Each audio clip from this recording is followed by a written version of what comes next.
don't get on the lake very often, or if you're coming up here for the first time, I just want to give you something that's going to help you out.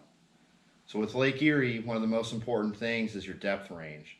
So when you go out there for the first time of the year, or if you're just making a trip, you have to be very intentional about how you go about your day. So I was out recently and I started from in to out. Okay. It should have been late summer is what I was anticipating, maybe some early fall. I was hoping, but late summer for sure.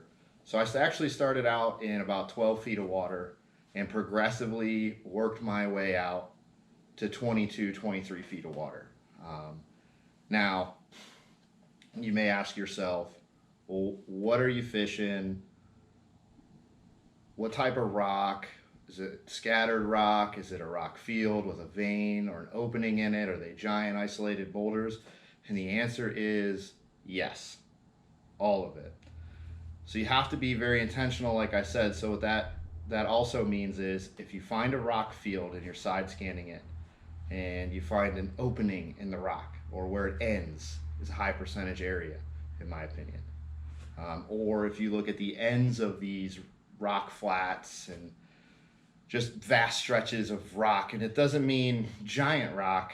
It can mean smaller baseball, softball size with some basketball and other size rock mixed in. You'll find it all on Lake Erie. Rocks that are the size of your boat, rocks that stand 7 feet tall. There's plenty to go around. So the best thing for you to do is keep it as simple as possible.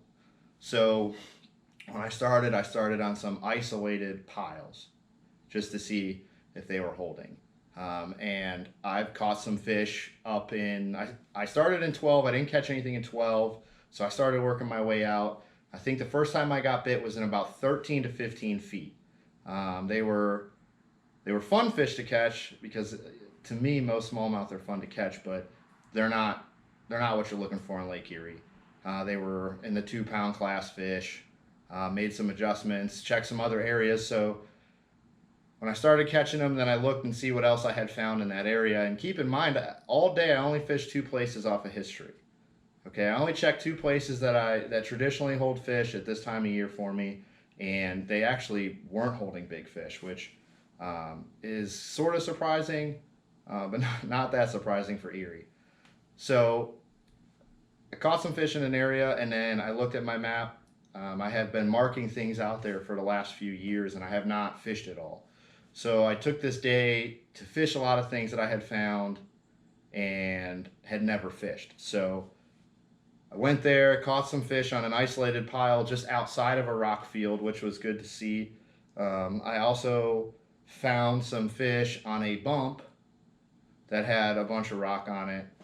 Those fish were a little deeper. That was about 15 to 17 feet. And they were heavy 2s and some light 3s. Still, in my opinion, not what we're looking for on the lake. So it's got to be 4-pound or bust, you know.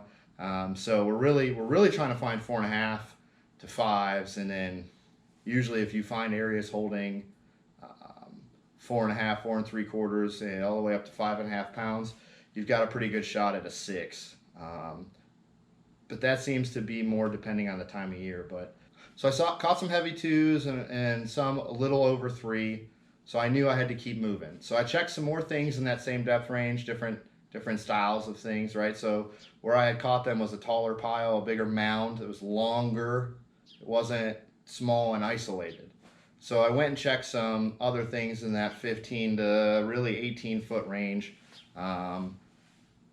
more isolated, smaller number of rocks by themselves. That produced small fish, which was very disappointing. So ultimately, I made a bunch of moves throughout the day, running and gunning.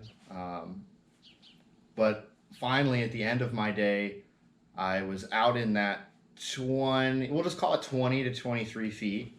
And I found some really unique rock convergences. And that is where the big ones were located. Now, unfortunately, I didn't have, hours and hours more in my day to go find more of that. But the point was, is when I got there, I threw in there with a drop shot with a 4-inch dinger and caught a 5-pounder immediately. And that was great to see. Fished that through, caught some more that were nice over 4, none that were 5 or bigger there, but I definitely would have taken that information and ran with it. I would have spent the next, if let's just say I started there in the morning, I would have taken that information and done nothing but run that depth range and find everything I could find in that depth range for probably the next like 2-3 hours. And then I would have went and either scoped it all and made some casts anyway, or I would have just kept graphing and come back in theory the next day and then fished all of it. But that's usually how I like to tackle the lake, wind permitting. So if you're not familiar with the lake, there's a few things you can do to help yourself out. One is keep moving. On Erie, if you're on the right stuff, in the right depth, you will be rewarded. Usually you do not have to beg a smallmouth to bite, which is pretty fantastic. If it's an east wind, east winds are my least favorite wind to fish out there. But so if you're coming up here for the first time, or you just don't get up here very often, and it's a once or twice kind of a deal, and maybe you've not had the greatest success, keep changing your depth range, but have a plan before you get here, okay? And usually that'll work out for you. Hopefully this helps you out, and if it does, please leave a comment, let me know. If you're watching this and you fish Erie all the time, thanks for watching, guys.